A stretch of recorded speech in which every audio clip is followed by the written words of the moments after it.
Et ici, vous avez 3 étoiles qui en réalité sont des trous. Et ça, c'est particulier. Vous allez voir, il faut, pour les faire des trous. En plus, vous voyez qu'il y a des cercles qui sont brillants, métalliques. Donc, vous êtes dans Dimension, vous créez une nouvelle scène. Alors, précédemment, nous avions pris un cube et nous lui avions donné une épaisseur dans une de ses dimensions. La profondeur, on lui avait donné une épaisseur de 0,2 cm, 2 mm, quoi. Au niveau de l'exportation des UV, ça pose des problèmes. On ne voyait pas trop la tranche.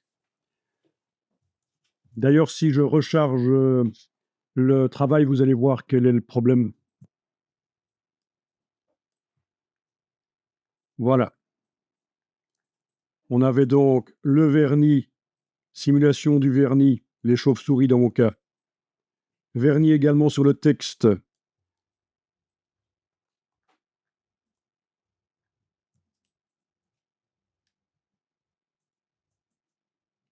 De l'autre côté, du vernis seulement sur le mot Genève. Mais alors le problème, c'est que sur la tranche, d'un côté, j'ai du vert, et de l'autre côté, j'ai du rose. Donc, autrement dit, il y a une des faces de cet A5 qui déborde sur l'épaisseur, et l'autre face qui déborde sur l'épaisseur là, ça c'est parce que, et là je vais charger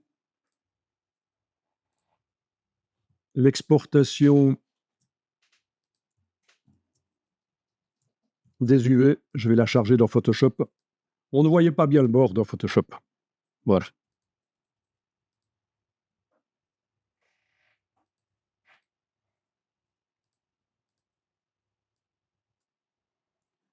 Le bord, on ne le voit pas. Par contre, il y a quelque chose qui est bizarre, c'est qu'il y a des choses en diagonale ici, c'est pas logique. Donc le bord, c'est mal exporté parce qu'il était sans doute trop fin. Vous voyez, c'est en diagonale de ce côté-ci et en diagonale de ce côté-là, donc c'est foireux.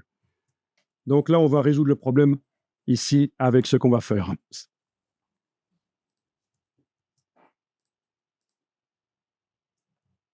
Donc, on en était à créer une nouvelle scène. Alors, le plan, pour ce qui est de l'exportation des UV, ça foire. Donc, ce n'est pas la solution. Pour ceux qui se diraient, oui, si le bord est un problème, il suffit d'utiliser le plan au lieu du cube. Non, ça ne marche pas. Donc là, on va cliquer sur le cube pour amener un cube dans la scène. Et alors, vous avez les propriétés. Et en bas, à gauche du panneau, donc propriétés, vous avez largeur, hauteur, profondeur.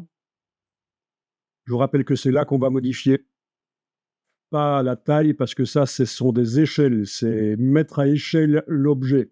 Mais là, on veut réellement modifier la dimension, la géométrie de l'objet.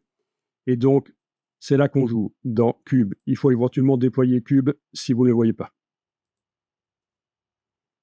Ici, on avait dit qu'on faisait un A5, donc on avait été tapé 21 cm. Touche tabulation, 14,8. Et cette fois-ci, en profondeur, on va mettre 0,5. Donc, on va faire une épaisseur un peu plus grande. Ouais.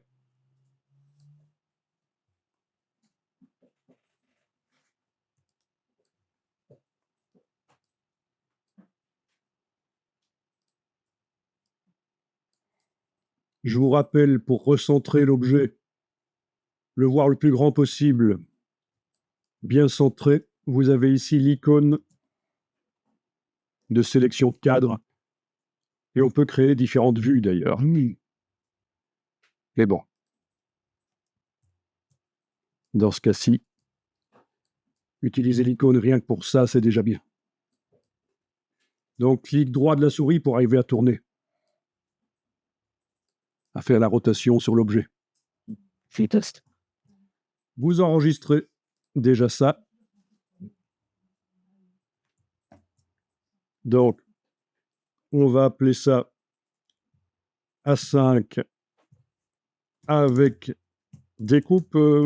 Je mets des tirés à la place des espaces. Je ne mets pas d'accent à découpe pour que le nom soit compatible complètement avec tous les systèmes informatiques.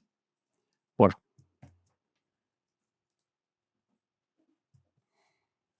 Donc, nous allons devoir générer les UV. Votre objet doit être sélectionné. Donc, vous avez l'outil flèche, l'outil de sélection.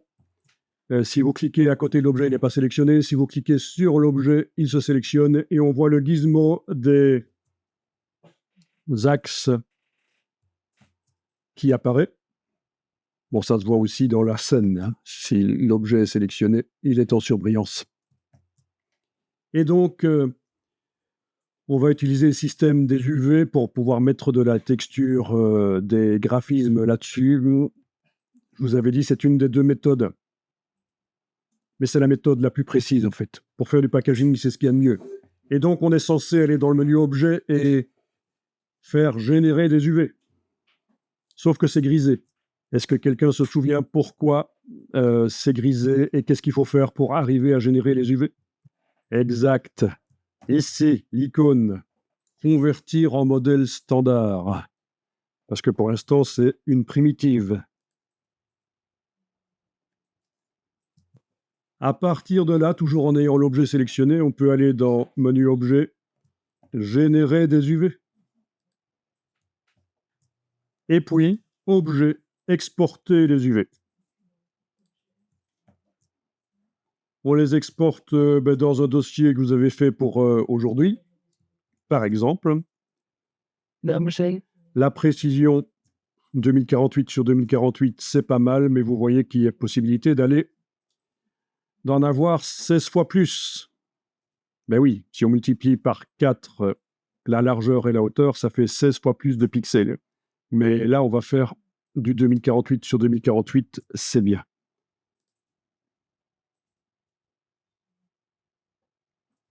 Donc, si on va voir dans notre dossier,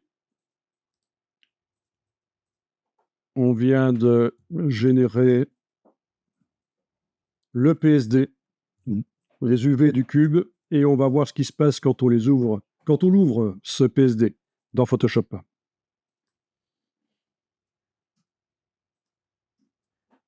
Ok, c'est foireux. Le cube n'est pas assez épais. On va faire plus que ça. Ok, c'est pas bon alors. On revient dans Dimension, on va aller en arrière jusqu'à ce que le bouton ici réapparaisse. Donc vous faites du commande Z sur le Mac, du CTRL Z sur le PC. Voilà, le bouton de transformation de la primitive en géométrie est réapparu. Et au niveau de la profondeur, je vais mettre 1 cm. Voilà. Ce sera, de toute façon, on pourra l'aplatir après. Mais pour générer les UV, c'est foireux si on ne fait pas ça. Bon, écoutez, je teste et puis si ça marche, vous le faites. Hein. Donc là, j'ai 1 cm. Je reviens à la conversion en modèle standard, donc une mèche, M-E-S-H, un maillage, pas une description mathématique d'un cube, donc. Je fais objet, générer des UV, objet, exporter des UV. Voilà, j'écrase le fichier précédent. Dans Photoshop, je l'avais fermé. Je vais réouvrir le fichier exporté. Voilà, là, c'est correct. On voit bien les 4 plans de la tranche. Allez-y, faites ça. 1 cm, ça passe. Donc, j'avais déjà enregistré le fichier Dimension sous ce nom-là. Je vais le réenregistrer, enregistrer sous quand je suis dans Dimension pour voilà, incrémenter, garder les différentes étapes. Ça, c'est ma version 2. Donc, et quand je vais dans Photoshop, je vous rappelle commande tabulation pour passer d'un logiciel à l'autre, ou Alt Tab sur le PC. Donc, quand je vais dans Photoshop, je vois le déploiement UV. Moi, je l'ai pas dans le même sens. Oui, toi, tu ne les as pas dans le même sens, mais ça devrait fonctionner. Ça devrait fonctionner. Voilà. La génération UV ne s'est pas faite dans le même sens. Il y en a d'autres qui sont sur Windows? Ici? Oui. Et vous avez les tranches là qui sont placées différemment aussi? Ou elles sont comme chez moi? Oui. Elles sont mises différemment. Oui, c'est ça. Même sur Mac, elles sont mises différemment chez toi. Eh bien, L'essentiel, c'est d'avoir les deux panneaux format A5 bien à angle droit. Pas plus de diagonale comme on avait juste avant. C'était foireux. Bien, on peut fermer le Photoshop et on va aller dans Illustrator. Donc, je suis dans Illustrator et je vais faire un nouveau document. Nouveau document, ben, on peut démarrer de l'impression, c'est pas un problème. En tout cas, dans les options avancées ici, on va demander couleur RGB. Et au niveau des dimensions du document, on va mettre l'unité de mesure pixels et vous allez taper 2048 sur 2048.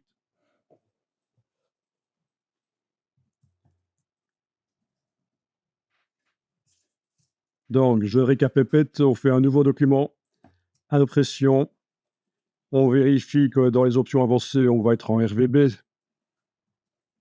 et unité de mesure pixels, et on en met 2048 en hauteur et en largeur. Donc, en fait, qu'est-ce qui se passe chez toi quand tu... une fois que tu as tapé, c'est en millimètres que ça se met. Oui, mais c'est parce que l'unité générale. L'unité générale est en millimètres, en effet, mais je trouve que c'est intéressant de le dire parce que tout le monde ne comprendra pas pourquoi, une fois qu'ils ont tapé 2048, ça se convertit en millimètres. C'est dans les préférences que ça se gère. Il faut demander unité de mesure en millimètres. D'ailleurs, est-ce que chez moi, c'est vraiment comme ça? Je vais aller voir dans les préférences unité. Ouais, je suis en pixels, là. Préférence d'unité, unité générale pixel. Voilà. Donc, vous inquiétez pas si ça se transforme en millimètres. Alors là, on va importer le fichier de déploiement UV. C'est fait ça maintenant.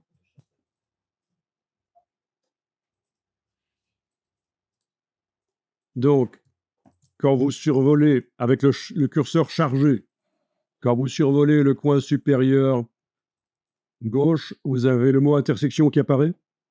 Si vos repères commentés sont enclenchés, donc vous êtes certaine d'être sur le coin, vous cliquez et voilà, on a le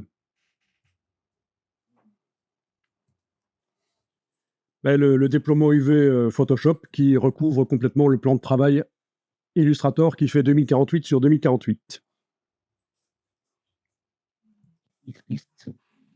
Alors, ce calque dans Illustrator, on va le verrouiller. Donc, vous allez dans la palette des calques et vous enclenchez le verrou. Bon, il n'est pas interdit de le renommer, mais c'est juste pour la démonstration que je vais ici le renommer. Ce n'est pas obligatoire de renommer.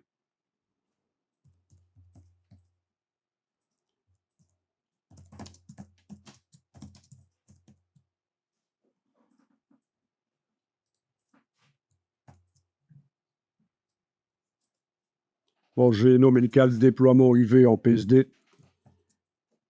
Et alors, on va enregistrer ça.